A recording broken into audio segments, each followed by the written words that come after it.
செவ்வாய்க்கிழமை அஷ்டமியும் கூட வாரங்கல் பத்ரகாளியை பக்தி செய்யலாம்.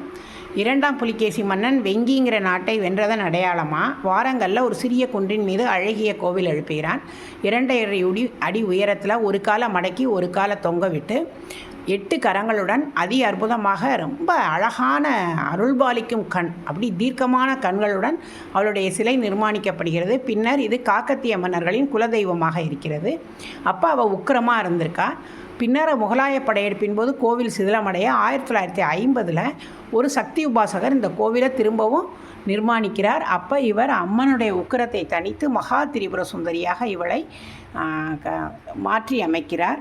இந்த கோவிலில் சிறப்பு என்னென்னா, அம்மனுக்கு அபிஷேகம் பண்ணும்போது அம்மன் கண்களை மூடிக்கொள்வா. அபிஷேகம் முடிந்தோடனே கண்களை திறக்கிற மாதிரி இருக்குன்னா அத்தனை பெரிய தீர்க்கமான அருள்பாலிக்கும் விழித்த விழிகள், ரொம்ப அழகாக இருப்பாள்.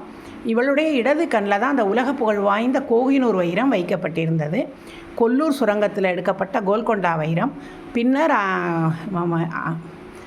அலாவுதீன் கில்ஜி அந்த வைரத்தை எடுத்துகிட்டு போய் அது நாதிர்ஷா கைக்கு போய் பின்னர் ஷாஜஹானுடைய மயிலாசனத்தில் அந்த வைரம் பதிக்கப்பட்டது.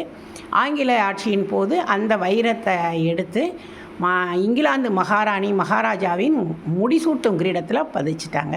இப்படி அம்மனின் இடது கண்ணில் வைக்கப்பட்டிருந்த, வாரங்கல் பத்ரகாளியின் இடது கண்ணில் வைக்கப்பட்டிருந்த அந்த கோஹினூர் வைரம் இப்போ இங்கிலாந்து அரசியினுடைய முடிசூடும் கிரீடத்தில் இருக்குது.